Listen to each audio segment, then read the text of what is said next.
It made me feel less than, made me feel very uncomfortable and like I was less than them. This past Thursday, Big Knife decided to record what he believes was a blatant case of racial profiling. He says he'd never been accused of stealing from the store. You want to record me too? Let's record each other. He made it clear to the worker that he was capturing all of this on video. Still, that man kept a close watch, following along for nearly 5 minutes as Big Knife walked around. He posted the video to Facebook on Friday, where it got thousands of views, and the company has suspended the employee.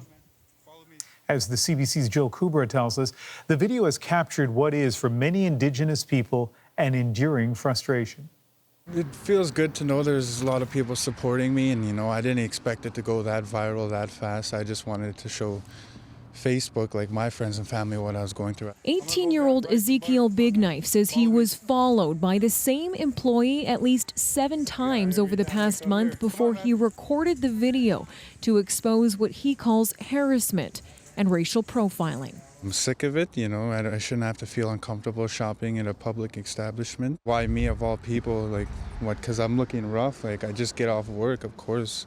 Being a drywall, you're going to look dirty going into a store. He says his initial complaints to the store went ignored, but the video has sparked action.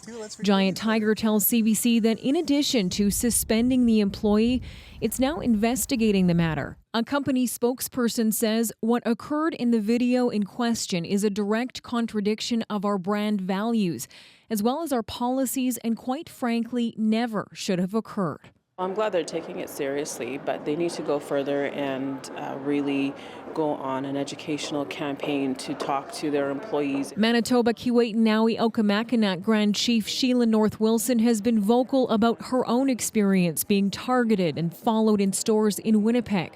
She commends Big Knife for speaking out. This is just one example that was caught on camera, and I bet you if more Indigenous people did that, we would see the enormity of the actual problem. Back in Regina, Big Knife says the company has reached out to apologize.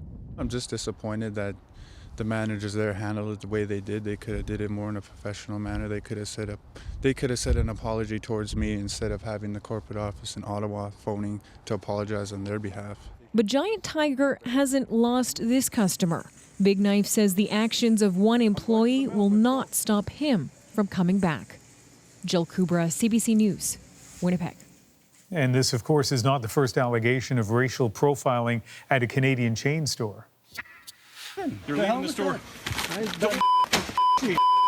In July, this Indigenous man, Kameo Capo, was confronted, accused of stealing at a Canadian Tire store in Regina, and physically thrown out of the store. All of it caught on camera.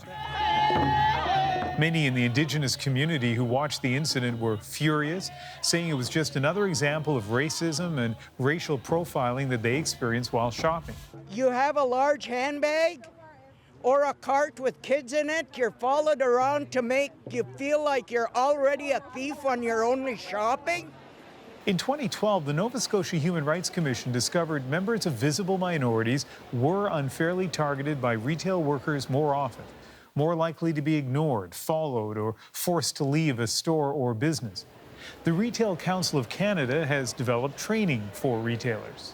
Watch everybody. Don't discriminate. Don't use past statistics. Don't use your own personal bias. If you have a personal bias, to watch a specific individual.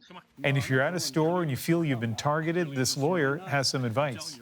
The store can ask anybody to leave at any time, really. If you feel like it's a continuing thing, you should go to at least the management to start and make a complaint that process. Meanwhile, many retailers are struggling to reduce the number of thefts from their stores. It's a challenging job, and it's often left to private security officers. Last year, Statistics Canada says there were almost 500,000 cases of theft under $5,000. That's the criminal code offense often associated with retail theft and shoplifting charges.